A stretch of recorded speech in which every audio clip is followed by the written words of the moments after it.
So we're going to talk about sign distance functions, or as some people erroneously refer to it as sign distance fields. Those people, including myself, quite often. If you already know what this is, skip this chapter. You will learn nothing new from it. If you don't know, let's talk about it. Basically, they are voxel grids. They are, volumes, essentially. We're used to volumes. A lot of times they store density, just a number from 0 to 1 or higher that just says how much density there is in a particular voxel. And that's cool.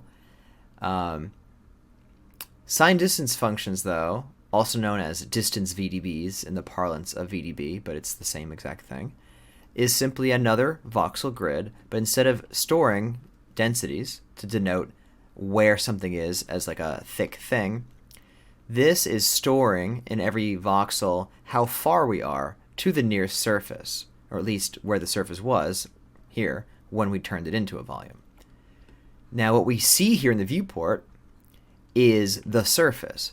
So when we are a distance of 0 from the surface, which is the value that's going to be stored in those voxels, that's how we know to draw the surface here. But really, it's a full voxel grid is. Or is it? We have in Houdini two kinds of volumes. There are basically Houdini volumes that just say volumes, and there are VDBs, which are also volumes, but they try to take a more memory efficient approach. What that ends up looking like is a kind of a wacky looking voxel grid that is trying to store information only where it's necessary.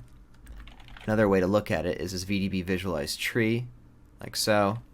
Still kind of wacky, but essentially we are trying to only store those values near the surface. So we have this idea here of exterior band voxels and interior band voxels.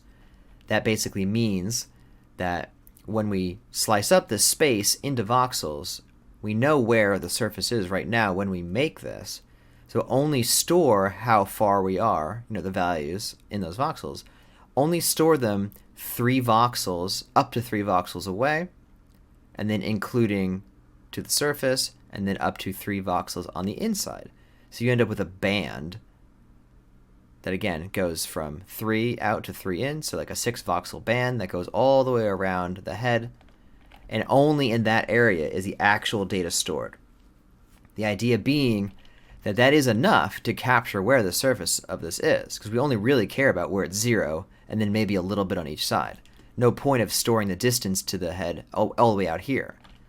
And yet sometimes there is a purpose. A lot of times in simulations we do always need to know. So that's why both things exist.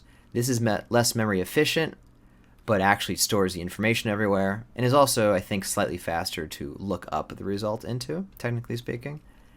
That may not be true, so don't hold me to that. And then this side, which is VDB, which again is the more memory efficient thing.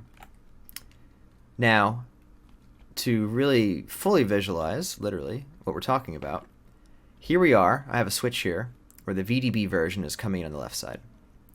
So you can see out here it's red. All these are the values greater than 0, and then at 0 it shows white, and then blue when the values are less than 0. So we have a pretty good representation of the pig head here. You can see obviously when we move it around, it updates this grid. I have those values being copied from the volume onto the grid here. I'm storing it as a variable I call phi. Now, like I said, we are currently only storing those values up to 3 voxels away. And the voxels, if we look at this, are 0.1. So the furthest possible voxel from the surface is 3 voxels times 0.1. So the highest number in here is 0.3.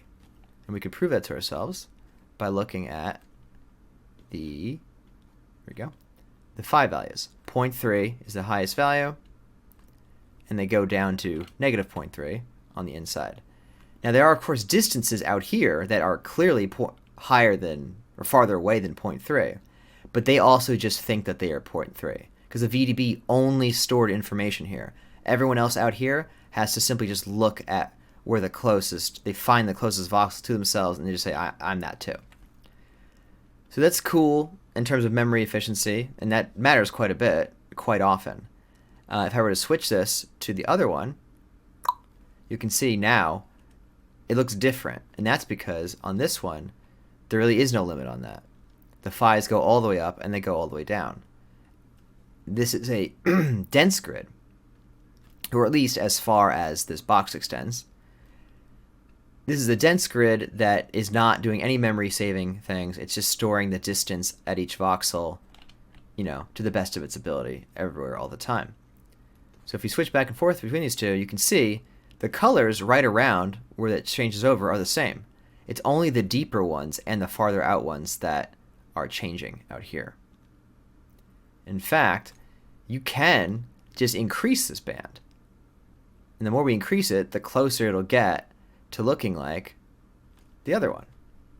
Now there won't be as much of a difference between the two. Of course, the more we do this, the more memory we're taking up, and then the less of a point there was of using this VDB approach.